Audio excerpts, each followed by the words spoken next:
अस्सलामुअलैकुम, मेरा नाम है अनमोल हक। हाल ही में पाकिस्तान ने मई में भारत को जंग में हराया और उसके बाद 2-3 दिन पहले ही अफ़गानिस्तान को भी हमने ये सबक सिखाया कि अगर मैली आंख से पाकिस्तान को देखा तो पाकिस्तान इसको बिल्कुल भी बर्दाश्त नहीं करेगा और भरपूर जवाब भी दिया जाएगा।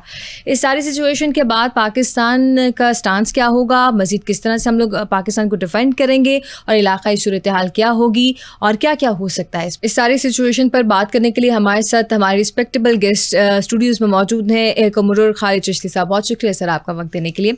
Sir, the hot topic Pakistan Afghanistan conflict, इसके अंदर जिस तरह से हमने देखा कि पाकिस्तान ने भरपूर कार्रवाई की और 2-4 दिन पहले डीजी साहब ने कॉन्फ्रेंस में कहा था कि अब हम लोग बैठ के बात नहीं करेंगे और भरपूर तरीके से जवाब भी दिया जाएगा। उसकी विजुअल रिप्रेजेंटेशन भी हमने देखी। उसमें पाकिस्तान एयरफोर्स का क्या रोल था, किस तरह से जो है वो एयर स्ट्राइक्स के साथ उनको पाकिस्तानियों को डिफेंड किया गया, पाकिस्तानी बॉर्डर्स को डिफेंड किया गया, और मज़ीद क्या समझते हैं कि is it going to be expanded anymore? बहुत शुक्रिया अनमोल, आपने इनवाइट किया और ये बड़ा क्रिटिकल टॉपिक है और हमारी सिक्योरिटी के लिए ज़ाहिर है, और ख़ास तौर पर इन हालात में जब हम अभी ईस्टर्न बॉर्डर से हिंदुस्तान से इंगेज करके फारिग हुए हैं और दूसरी तरफ वेस्ट की तरफ ये एक नया फ्रंट खुला है जो हमारी चॉइस का नहीं है। और ज़ाहिर है चॉइस का इसलिए नहीं है कि हमारी आर्म फोर्सेस कभी भी टू फ्रंट या टू बॉर्डर सिक्योरिटी के लिए काम नहीं करती हैं, ना वर्क करती हैं, ना अपनी डेवलपमेंट करती हैं, ना हमारी कोई ऐसी स्ट्रैटेजी होती है। अगर ये सूट करता है तो डेफिनेटली दुनिया में एक मुल्क को सूट करता है, एक हिंदुस्तान को और एक अफगानिस्तान को। और ज़ाहिर है ये जब हमारी चॉइस का नहीं है तो फिर हमारी कंपल्शन थी, और कंपल्शन इसलिए थी कि हमारे शोहदा का खून जो है वो अब उन्होंने एज्यूम किया था कि शायद बहुत सस्ता है। हमने आपने देखा कि रोज़ाना की बुनियाद पर जनाजे उठाए हैं शोहदा के। जो शहीद हो जाता है, देखिए वो तो अल्लाह ताला ने ऊंचे दर्जों में रखने का वादा किया, बिल्कुल, लेकिन जो पीछे छोड़ जाता है वो हम पर कर्ज होते हैं, उन लोगों की जो इमोशंस होते हैं और उनका जो फैमिलीज, उनके बच्चे, बीवियां, स्पाउसेस, पेरेंट्स, एवरीबॉडी। एग्जैक्टली। तो अब इसको अगर कोई न्यू नॉर्मल समझ ले, ख़ास तौर पर अफ़गानिस्तान की हुकूमत या तालिबान, तो हम वो न्यू नॉर्मल तो ना हमने इंडिया का बनने दिया, ना ईरान का बनने दिया, ना अफ़गानिस्तान का बनने देंगे इंशाअल्लाह ताला। तो ये बदकिस्मती है, लेकिन जैसे मैंने कहा ये नॉट टू बाय चॉइस, और ना हम इसकी एस्केलेशन करना चाहेंगे। As a student of strategy हमारे इंटरेस्ट में नहीं है।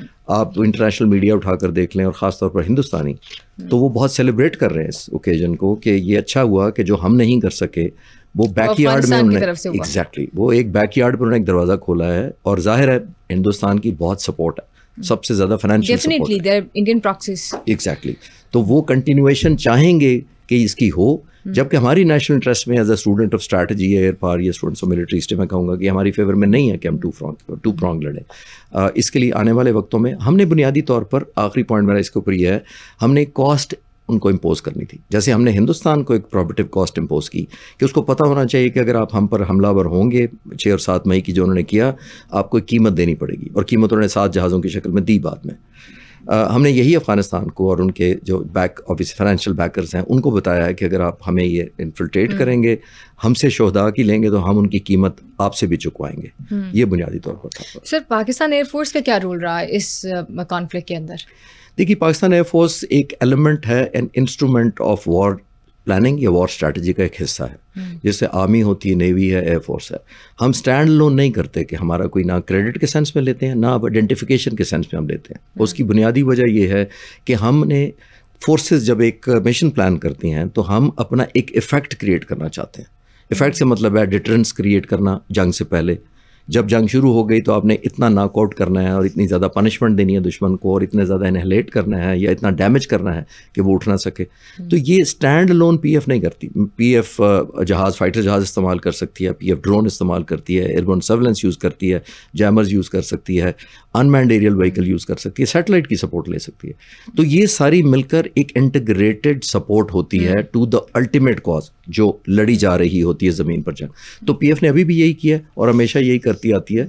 जो रोल हमें असाइन किया जाता है स्पेसिफिकली जहां एयर मीडियम इस्तेमाल किया जाना होता है, ज़मीन से ज़ाहिर है पाकिस्तान आर्मी होती है जो आर्टिलरी और दूसरे शेल्स और मोटर्स और सरफेस टू सरफेस मिसाइल्स या वेपन्स यूज़ करती है, और एयर से जितनी सपोर्ट पाक फिजाइया से चाहिए होती है वो हम पर मुहैया। सर, इस कॉन्फ्लिक्ट के अंदर जैसे आपने कहा कि जहाँ पे मीडियम ही एयर हो वहाँ पर हम लोग अपना रोल प्ले करते हैं, कितनी % कॉन्ट्रीब्यूशन थी, if we can make a small status of that? अभी इसके अंदर मुश्किल है मेरे लिए कहना कि क्योंकि अभी तो मिशन वापस आए हैं, डीब्रीफ हो रही है, उसके अंदर फिर आपने करना होता है बॉम्ब डैमेज असेसमेंट भी करना होता है, जो वेपन्स जो इफेक्ट आपने क्रिएट किए होते हैं उसको डीब्रीफ हो रही होती है, तो उसे आइडेंटिफाई करना मुश्किल होता है कि व्हाट परसेंटेज, जैसे मैंने अर्ज किया कि हम करते हैं इफेक्ट बेस्ड, कि वो इफेक्ट क्रिएट किया चाहे वो पाकिस्तान आर्मी करे या पाक फिजाइया करे, हमने अगर वो इफेक्ट अचीव कर लिया तो हम क्रेडिट का शेयर नहीं लेते, कितने परसेंट एयरफोर्स का क्रेडिट था या कितनी, टिल द टाइम हम जैसे कहते हैं ना कि डिजायर्ड रिजल्ट अचीव हो जाए तो फिर डजंट मैटर कि किसको ज़्यादा क्रेडिट जाता है। ऑब्वियसली यूनाइटेडली सारे काम कर रहे हैं, तो अब पाकिस्तान के लिए काम करें। सर एक और आजकल जो मौजू है कि पाकिस्तान अमेरिका के साथ हमारी बड़ी कुर्बतें भी बढ़ रही हैं। हमने देखा कि कल इजिप्ट के अंदर भी जिस तरह से फील्ड मार्शल की तारीफ़ की गई डोनाल्ड ट्रंप की जानिब से, और पाकिस्तान की जो डेलीगेशन थे, वज़ीर आज़म थे, उनको वहाँ पर बहुत सराहा गया, उनकी स्पीच को बहुत अच्छे तरीके से सराहा गया। कुर्बतें तो हमारी बढ़ रही हैं।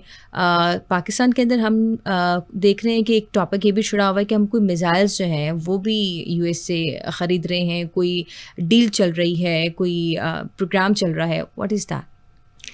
देखिए मैं थोड़ा सा इससे 1-2 मिनट में इसका बैकग्राउंड कवर करना चाहूँगा। देखिए जब आप दुनिया में अपनी रेलेवेंस रीगेन करते हैं, और वो पाकिस्तान ने के लोगों ने, जिनका हम इंस्ट्रूमेंट थे, पाकिस्तान एयरफोर्स, आर्मी और नेवी, जिन्होंने ये एक डिसाइसिव विक्ट्री हासिल की, जब आप विक्ट्री हासिल करते हैं तो विक्ट्री हैज़ वैल्यू, और फिर जब आप अपनी ताकत साबित कर देते हैं, आप अपनी पावर साबित करते हैं, तो दुनिया आपको एक पावर समझकर बात करती है, because power talks to power.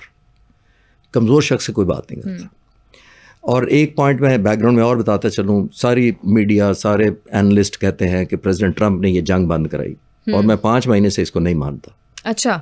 25 crore लोग कहते हैं, शायद कहते हों, और मैं शायद अकेला हूँ जो शायद कहता हूँ कि ये प्रेसिडेंट ट्रंप ने बंद नहीं कराई।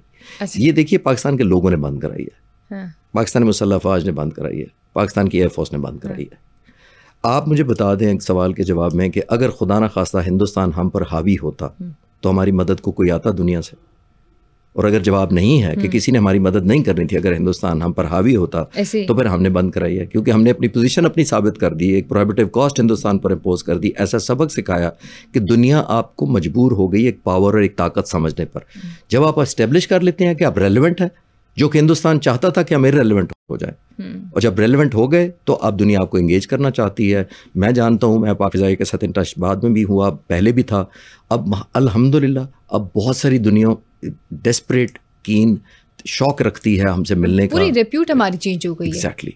तो वो आप इंगेज, वो लोग करना चाहते हैं, हमारे जहाज कौन से इस्तेमाल हुए, हमने वेपन्स कौन से किए, हमारी ट्रेनिंग कैसी है, हमने स्ट्रैटेजी क्या की। इंडिया की डील्स थी विद कंट्रीज जिनके साथ वो अपने वेपन्स लेते थे, वो कैंसिल्स हुई, बहुत सारे मामला उनका ख़राब भी हुए। True, very true. तो जैसे मैंने अर्ज किया कि हमने जो वेपन यूज़ किए, स्पेशली J-10C आपने देखा, जो 3 साल से पाक फिज़ाइया उड़ा रही है। पाकिस्तान वाहिद मुल्क था चाइना से बाहर जिसने ये जहाज़ ऑपरेट किया।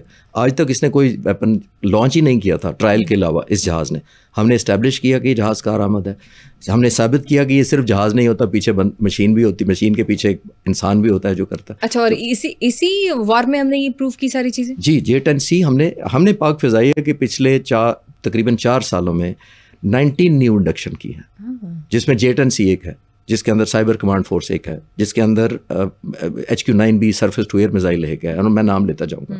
J-10C एक उसमें से इंडक्शन चीज़, तो 2022 मार्च में हमने इंडक्ट किया था। जो प्रेजेंट सरबराह हैं चीफ मार्शल ज़हीर अहमद बाबर सिद्धू, इन्होंने देखा कि राफेल के पास तकरीबन 150 किलोमीटर के बियॉन्ड विजुअल रेंज मिसाइल का एडवांटेज है, हमारे F-16 के पास वो एडवांटेज नहीं था। तो हम यूँ समझ लें आउट रेंज हो गए थे, हमारी रेंज कम थी एज़ कम्पेयर टू हिंदुस्तान। हमने J-10C टाइम पर इंडक्ट किए मार्च 2022 में। पिछले 3 सालों में हमारी वो एडवांटेज हमने रीगेन की, क्योंकि राफेल का जो मिसाइल है वो तकरीबन 140-50 किलोमीटर का मेटियोर मिसाइल, J-10C के पास जो PL-15 मिसाइल लगा जो हमने अल्हम्दुलिल्लाह इस्तेमाल किया, उसकी 200 किलोमीटर रेंज है, और हमने ऑलमोस्ट 180 किलोमीटर पर और 198 किलोमीटर पर लॉन्गेस्ट रेंज पर मारा है। तो ये फोर्सी करना होता है अपने टेक्नोलॉजी को। और जैसे मैंने कहा कि आपने कहा कि हम रेलिवेंट हो गए दुनिया में, अब रिलेटिव ख़ास तौर पर एयरफोर्स में बहुत मुल्क शौक रखते हैं कि पाक फिज़ाइया उनके पायलट्स को, इंजीनियर्स को, टेक्नीशियन को ट्रेन करें। सर ये जो डीलिंग चल रही है फिर वाकई में चल रही है? देखिए पाकिस्तान के पास से ये है कि हम कोई एक ब्लॉक नहीं बने कभी भी। 65 की जंग ले लें, 71 की जंग ले लें, हमारे पास अमेरिकन इक्विपमेंट उस वक्त भी था, F-86 थे, F-4 थे, बल्कि पूरी जंग ऑलमोस्ट हमारे पास थे ही अमेरिकन जहाज़। फिर हमने F-16 लिए 1982 में, फिर हमने और ऐड किए बाद में, चाइना और फ्रांस से भी लिए। तो हम स्टैंप नहीं कभी हुए कि हम ये सेगमेंट डील करेंगे या इसी पर स्पेसिफिक करेंगे। अब क्योंकि हमने F-16, हमारी एक ऑब्लिगेशन है टू अपग्रेड। देखिए F-16 के पास जो मिसाइल इस वक्त लगे हुए हैं उससे कहीं अच्छे मिसाइल, क्योंकि अमेरिकन जहाज़ है, अमेरिकन खुद यूज़ कर रहे हैं मिसाइल उससे अच्छा। तो पाकिस्तान एयरफोर्स में ये कंफर्म कर सकता हूँ कि पाक फ़िज़ाइया एंगेज्ड है अमेरिका के साथ और मुल्कों के साथ भी फॉर अपग्रेडेशन। जो हमें लगता है कि हमारे लिए चैलेंजिंग सर्कमस्टांसेस बन रहे हैं। दीगर ममालिक कौन-कौन से जिनके साथ अब बात चल रही है? चाइना तो जाहिर है ही है, चाइना और अमेरिका और वेस्ट में हमने अगर टेक्नोलॉजी हमें लगता है हम स्वीडन के जहाज़ जो एयरबोर्न अर्ली वार्निंग यूज़ करते हैं, हम यूरोप का जहाज़ यूज़ करते हैं, हमारे पास मिराजेस फ्रांस के हैं, तो हम कॉम्बिनेशन में रहे हैं। तो इस वक्त चाइना से भी हमारी इंगेजमेंट है, ऑब्वियसली क्लोज, अमेरिका के साथ भी है द मोमेंट, अभी फाइनलाइज होगा, लेकिन हमारी रिक्वायरमेंट ज़रूर है F-16 को अपग्रेड करने की, जो जाहिर है चाइना हमारी मदद नहीं कर सकता क्योंकि वो अमेरिकन जहाज़ है और अमेरिकन ही मिसाइल लगते हैं उस पर। हम PL-15 उस पर नहीं लगा सकते या PL-12 जो चाइनीज़ हैं उस पर नहीं लग सकते, तो अमेरिकन मिसाइलों से ही अपडेट किया जा सकता है उसको। और सर ये जो अपग्रेडेशन चल रही है, अगर हम इसकी टोटल लागत की बात करें तो ये if you can disclose about it. नहीं, अभी तो डील ही फाइनल नहीं हुई ना, जैसे मैंने अर्ज़ किया कि ना कोई फाइनल हुआ है, ना डिस्क्लोज किया है पाक फ़िज़ाइया ने, ना अभी कोई कॉन्ट्रैक्ट हुआ है, तो वो होगा तो तब डेफिनेटली फिर शेयर किया जा सकेगा। सर ये F-16 के अपग्रेडेशन के साथ साथ हम लोग कुछ और भी वेपन्स ले रहे हैं यानी कि अमेरिका से? नहीं, मिसाइल की अभी बात कर रहे हैं ज़्यादातर। अमेरिकन हमारी मिसाइल रिक्वायरमेंट है जो air to air beyond visual range missile, AMRAAM उसको कहते हैं, 120 A B C D E होते हैं, ये रेंजेस के साथ बढ़ते जाते हैं। तो हम जाहिर है जो एडवांस वर्जन है वो लगाएंगे तो F-16 और ज़्यादा लीथल हो जाएगा। अब F-16 की रेंज निस्बतन PL-15 जो J-10C पर लगता है उससे कम है, तो हम उस तरह एम्प्लॉयमेंट नहीं कर सकेंगे एग्रेसिवली, ख़ास तौर पर राफेल के ख़िलाफ़ F-16 को। इस दफ़ा हमारी इसीलिए एम्प्लॉयमेंट उस तरह आप देखते हैं J-10C ने ज़्यादा एम्प्लॉयमेंट की और शूट डाउन भी J-10C ने किए। उसकी वजह ये थी कि उसके मिसाइलों की जहाज़ रेंज जो ज़्यादा थी इस जहाज़ की J-10C की as compare to F-16। Sir जिस तरह से ये न्यूज़ ब्रेक हुई और इसके बाद हमने देखा कि बहुत ज़्यादा इसको कह लें कि बताया नहीं गया इसके बारे में कि ऑब्वियसली एक बहुत ज़्यादा इम्पॉर्टेंट इशू था जो कि इंडिया ने सुना या दीगर मुल्कों ने सुना, तो कुछ को अच्छा नहीं भी लगा इस बारे में। क्या इसको डिस्क्लोज़ करने की या इसके बारे में ज़्यादा बात ना करने की जो हमारे रेलेवेंट जो भी इंस्टीट्यूट्स हैं, यही वजह है कि कुछ मुल्क जो हैं वो इसमें कुछ और सेटलमेंट्स ना कर लें या किसी और तरह से कोई अपना पार्ट इन्वॉल्व ना कर दें? आपने कुछ मुल्क कंफर्टेबल, मैं बहुत से मुल्क कह देता हूँ चले ताकि मैं टू मेक इट सुन, कुछ लोगों को, कुछ मुल्कों को कंफर्टेबल नहीं, बहुत से मुल्क अनकंफर्टेबल होते हैं। अच्छा। बिकॉज जाहिर है जो परफॉर्मेंस पाक फ़िज़ाइया ने दिखाई है, आप एग्री करेंगी, ये बहुत सारे मुल्कों को नहीं भाती कि हम इतना आगे ले गए हैं अल्हम्दुलिल्लाह अपनी एक्सपेक्टेशन से, लोगों को, अपनी कौम को भी, दुनिया हमें एक रेलेवेंट कर रही है। नेटो परेशान है कि ये पाकिस्तान कैसे आ गया कि अमेरिका के जो मिसाइल हैं वो 150 किलोमीटर से ऊपर फायर नहीं कर दे। मैं आपको बता देता हूँ आज तक जो अमेरिका रिकॉर्ड है, अमेरिकन के F-15C का एक रिकॉर्ड था, longest range beyond visual range day time पे। हमारे तो रात को 12:30 मारे हमने, तो F-15 से मारा था 140 किलोमीटर पर। MiG-25 मारा था इराक का, इराक जैसी एयरफोर्स ना होने के बराबर। MiG-25 50 साल पुराना जहाज़, ऑलमोस्ट 45 साल पुराना जहाज़, वो मारा था F-15 ने ओनली 140 किलोमीटर, हमने मार दिया 198 किलोमीटर पर। तो अब आपने वेस्ट के सारे टैक्टिक्स को ऑब्सलीट करने में मदद की कि जी आप क्या कर रहे हैं, हमसे सीखें, हमसे सीख लें। तो फिर बहुत दुनिया परेशान होती है। राफेल का मिसाइल से हमने ऊपर किया, और सारे दुनिया में बहुत सारे वेपन्स हैं जो चाइना के अलावा जो बना रहे हैं। तो ये देखिए रेस होती है। उन्होंने टेक्नोलॉजी अपग्रेड, हर मुल्क जो वेपन बनाता है वो अपग्रेड करता है ताकि रेलेवेंट रह सके, उनका प्रोडक्ट रेलेवेंट रह सके। अगर एक प्रोडक्ट उससे अच्छा आ जाए तो फिर जाहिर उनकी ऑब्लिगेशन हो जाती है, या वो समझते हैं कि ऑब्सोलेंस हो गई है उनके वेपन्स की और उनके वॉर स्ट्रैटेजीज चेंज हो जाएंगे, उनके टैक्टिक्स चेंज हो जाएंगे। तो इसीलिए मैं अर्ज कर रहा हूँ कि अभी फाइनल होगा तो हम बताएंगे, जब नहीं हुआ जब तक तो हमें वेट एंड सी वाले मोड में। Sir going you back towards the, जब हमारा ये कॉन्फ्लिक्ट हुआ है इंडिया के साथ, तो as per the reports and the news you were the person who told about the 6-0। So sir, what was the situation at that time? Because वो हमारे लिए टाइम बड़ा ख़ास भी है और मेमोरेबल भी है कि हमने इंडिया के 6 राफेल गिराए, और रात के उस टाइम के ऊपर इस खबर का आना बड़ा खुशाइन भी था। उस टाइम पे what were the nerves talking about, और behind the situation क्या चीज़ें चल रही थी? देखिए वो मैं ऑलमोस्ट उन दिनों मीडिया पे ही था, काइंड ऑफ थोड़ा सा राउंड द क्लॉक ही कह लें, क्योंकि पता लगता किसी वक्त भी ब्रेक हो सकती है। और अल्हम्दुलिल्लाह मेरे लिए ऑनर है कि पाक फ़िज़ाइया ने मुझे इन्फॉर्म किया, लीडरशिप ने, कि हमने जहाज़ इस तरह मारे हैं। और एक चीज़ मैं आपको ज़रूर बताता चलूँ कि क्रेडिबिलिटी के सेंस में, अब देखिए पाक फ़िज़ाइया में जो इन्फॉर्मेशन मिल रही है, पहले बताया गया 4 जहाज़, फिर थोड़ी देर में उसी फ़ोन पे बताया गया नहीं 1 सेकंड होल्ड करें 5, और फिर बहुत बाद में बताया गया 6। तो मैंने पूछा आपने 4, 5, 6 इस तरह क्यों कर रहे हैं? तो उन्होंने कहा कि हम जब तक रैकेज कंफर्म नहीं होगा हिंदुस्तान से, हम जहाज क्लेम नहीं करेंगे। कंफर्मेशन करें। ये क्रेडिबिलिटी देखे लीडरशिप की, और हम कर रहे हैं उसी रात को। हिंदुस्तान के एयरफोर्स चीफ 5 महीने बाद आके कहते हैं कि 10-12 जहाज मारे हैं जी, शायद बड़ा जहाज भी है, शायद छोटा जहाज भी है। और सर इस चीज़ को एक्सेप्ट भी बड़ी देर बाद किया कि हमारे मार गिराए हैं उन्होंने। जी मार गिराए हैं। फिर उन्होंने कहा कि हमने S-400 से मार गिराए हैं। ठीक, अगर आपने S-400 से मार रहे हैं तो आपने 1100 जहाज किस लिए रखे हुए हैं? हमने तो अब सिर्फ एक स्क्वाड्रन है हमारे पास J-10C का जिसने मारे 6 के 6। फिर हमने एक कहा कि HQ-9B ने मारा है, और हमने चंद घंटों के अंदर ही फौरी तौर पर नेक्स्ट डे एक प्रेस कॉन्फ्रेंस करके आपको जगह बताई कहाँ फेंके आप गिरे हैं, आपके जहाज रैकेज कहाँ गिरा है, आपके कोऑर्डिनेट्स कहाँ थे, आपकी लोकेशन क्या थी। फिर हमने रेडियो कॉल सुना दी गॉडजिला की फेमस। तो हमने इतना कॉम्प्रिहेंसिव बताया, बिकॉज देखिए मैं एज ए नौजवान अफसर, मुझे मेरे मेंटोर्स ने बताया था कि फाइटर पायलट की अगर इंटेग्रिटी नहीं है तो फिर कुछ नहीं है। सर की इंटेग्रिटी उस तरफ नहीं क्या? मैं रिस्पेक्ट करता हूँ एयर चीफ की, लेकिन मैंने तो ये पढ़ा था कि if you have integrity nothing else matters, but if you do not have integrity nothing else matters. तो अब उनको सोचना चाहिए। सर ये अगर वो सोच लें तो हम लोगों को और क्या ही चाहिए, मतलब अगर इंटेग्रिटी आई जाए तो। Sir is it going to happen again any time? Because हम लोगों ने लास्ट डेज में ये बार बार सुना कि might be possible in the months of the September, October and the following months ये सिचुएशन दोबारा रेज आउट हो सकती है। क्या इस तरह की इतलात हैं, और अगर होता है तो इस पर पाकिस्तान कितना और स्ट्रांगली जो है अपने मुल्क को डिफेंड करने जा रहा है? मैं आपको ये बता सकता हूँ कि देखिए 2 चीज़ें चाहिए होती हैं जब आप किसी मुल्क पर हमला आवर होते हैं, और एक होमवर्क करना होता है। होमवर्क करना होता है आपने अपनी 2 चीज़ें जो चाहिए होती हैं वो होती है कैपेबिलिटी, सलाहियत आपकी, और एक आपका हौसला या रिजॉल्व। ये कॉम्बिनेशन होती है तो आप किसी पर हमलावर होते हैं, चाहे वो 2 इंसान ही लड़े आपस में। Capability and resolve. जो आपने दुश्मन की असेस करनी होती है वो इतनी ही इंपॉर्टेंट है। वो ये होती है कि जब मैं ये आपके साथ करूँगा तो आप मेरे साथ क्या करेंगे। हिंदुस्तान ने गलत हाइपोथेसाइज किया पाकिस्तान के बारे में थिंकिंग कि वो हम पर हमलावर होंगे तो हम कुछ नहीं करेंगे, या हम यूनाइटेड नेशन जाएंगे, या हम रेजोल्यूशन पास कराएंगे, या हम OIC का इजलास बुलाएंगे। हमारे पास टाइम नहीं था। 4 से 5 मिनट के अंदर हमारे 42 जहाज हवा में थे। ये अनप्रेसिडेंटेड है कि रात को 12:30 बजे लेवल ऑफ अलर्टनेस चेक करें पाक फिजाइया का। तो जब ये सारा होता है तो जैसे मैंने कहा, आपने पूछा दोबारा करेंगे कि नहीं करेंगे। पहली दफ़ा 78 साल में हिंदुस्तान की जो आर्म फोर्सेस हैं, देखिए 78 साल में उनका मिलिट्री का कोई पॉलिटिक्स में रोल नहीं रहा। उन्हें कोई पॉलिटिकल एजेंडा टो नहीं किया, कभी मिलिट्री टेक ओवर नहीं किया। मैं उनको बड़ी प्रोफेशनल आर्मी समझता हूँ, मैं अभी भी इज्जत करता हूँ तीनों सर्विसेज की उनकी। लेकिन एक डिस्क्रेडिट इन क्लेम्स पर हो रहे हैं, और पहली दफ़ा मैं देख रहा हूँ कि वो एक पॉलिटिकल लाइन को, जो प्राइम मिनिस्टर मोदी का एजेंडा है, उसको मुझे टो करते हुए नजर आ रहे हैं। यानी उनकी बात उनके प्रेशर पर करते हैं।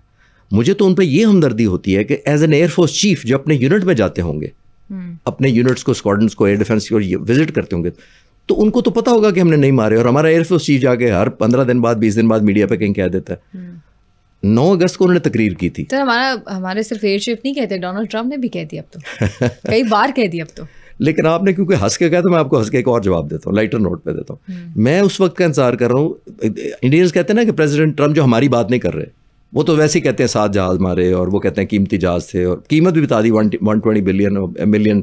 तो वो कहते हैं नहीं, ये हमारे जहाज नहीं है, ये तो किसी प्रेसिडेंट ट्रंप ने इंडिया का तो नहीं कहा। अच्छा। तो मैं उस वक्त का इंतजार कर रहा हूँ कि प्रेसिडेंट ट्रंप क्योंकि मूडी आदमी है, तो मैं समझता हूँ कि किसी दिन ज़्यादा गुस्से में हो तो फिर उन्होंने ना इनकी ऑडियो रिलीज कर देनी है कि इस मुल्क ने मुझे सीज फायर का कहा था पहले, और फिर मुल्क के जहाज भी बता देंगे। मेरा ख्याल है उस वक्त का इंतजार करना चाहिए। सर बात जो है वो चाय से लेके जहाज़ों तक आ गई है, तो मज़ीद अब इस हवाले से जो है वो इंडिया को अब सोच लेना चाहिए कि अब और अगर कुछ किया तो इसके बाद ये ना हो कि मज़ीद हम लोग ऑक्यूपाइड हो जाए, तो बच के रहें ज़रा।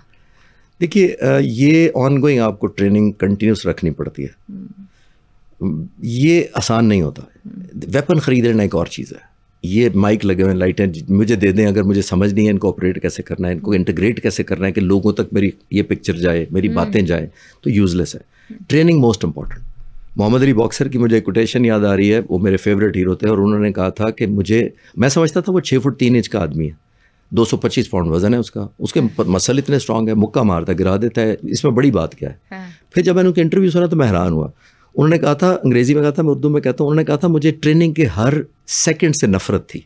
अच्छा। लेकिन फिर मैंने अपने आप को कहा कि अब सफ़र करो, अब बर्दाश्त करो, और पूरी ज़िंदगी चैंपियन बनकर गुजारो। तो देखिए, आपने ट्रेनिंग पीस टाइम में करनी होती है, आपने हर लम्हे का आपने इंटीग्रेशन करनी होती है। तो ये जो कहना है कि वो सिर्फ वेपन खरीद लेंगे हिंदुस्तान, नए जहाज खरीद लेंगे, दोबारा हमलावर हो जाएंगे, देखिए क्या इन्होंने इम्प्रूव किया। मैं एयर हेडक्वार्टर दोबारा गया था अभी वॉर के बाद कुछ दिन पहले, मैं 10-12 दिन पहले एयर हेडक्वार्टर उसी ऑपरेशन रूम में देख कर आया हूँ, सारे रैकेज की इनकी तस्वीरें, PF मिसाइलों की शूटिंग देख कर आया हूँ अपनी आंखों से।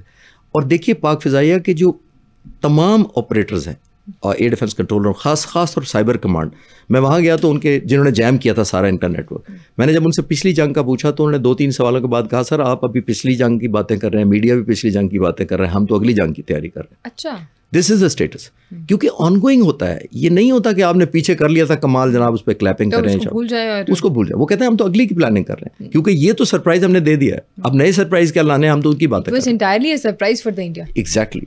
और बाय द वे मैं आपको बताता चलूं, इंडिया कौन से मुल्क, $289 बिलियन उनका IT रेवेन्यू इस साल का कमाना था या कमाएंगे वो 289 बिलियन।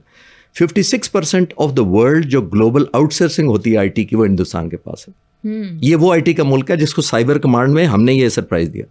यानी आप उसकी लीड देखें हमसे और सरप्राइज देखें उनका, उनके ग्रिड स्टेशन तो नॉकआउट कर दिए इलेक्ट्रॉनिकली, फिजिकली डिस्ट्रॉय किया, उनकी वेबसाइट हैक कर ली, उनका डाटा डिलीट कर दिया, उनकी इन्फॉर्मेशन, उनके ट्रेनों के सिस्टम जैम कर दिया, उनके फ्यूल सप्लाई रुक गई, हॉस्पिटल्स बिजली चली गई। तो फिर पाकिस्तान ने और हमारी साइबर कमांड ने ह्यूमैनिटेरियन ग्राउंड पर, इंसानी बुनियाद पर कि वहाँ मरीज़ हैं, बूढ़े हैं, बच्चे हैं, तो बिजली रिस्टोर की। तो मैं ये कह रहा हूँ कैपेबिलिटी हम दिखा चुके हैं अल्हम्दुलिल्लाह। अगर दोबारा किया तो नौजवान ऑब्वियसली जो लगे हुए हैं वो तो नए नए तरीके ईजाद कर रहे हैं जिसका पाकिस्तान में तो वैसे ही टैलेंट की कमी नहीं है। और ये जो हमने साइबर अटैक्स की, स्पेस में हमने साइबर अटैक्स किए सर, अब ये जो पाकिस्तान का अमेरिका के साथ अब कुर्बतें बढ़ने का सिलसिला है और ये सारे मामलात हैं, ये क्या लॉन्ग लास्टिंग रहने वाले हैं? क्योंकि अगर हम बैकग्राउंड देखें तो बहुत पॉजिटिव हमें रिस्पांस नहीं मिलता था, लेकिन अब बहुत पॉजिटिव मिल रहा है, तो ये क्या देर तक चलेगा?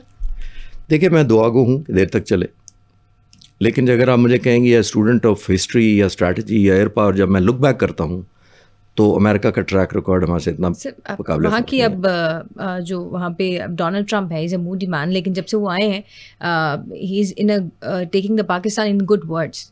तो अब क्या सिचुएशन? मैं तो कहा पहले जुमले में कहा कि मैं दुआ गो हूँ और ख्वाहिशमंद हूँ कि चले, लेकिन जहाँ मेरी जैसे मैं हिस्ट्री को जब फ्लैशबैक करता हूँ तो 1965 में हमारे पास F-86 थे अमेरिकन, F-104 थे अमेरिकन, B-57 जहाज थे हमारे पास अमेरिकन। जो ही जंग बंद हुई अमेरिका ने हमारे स्पेयर पार्ट्स बंद कर दिए। अच्छा। 71 की जंग हमने लड़ी, अमेरिका ने हमारे स्पेयर पार्ट्स बंद कर दिए।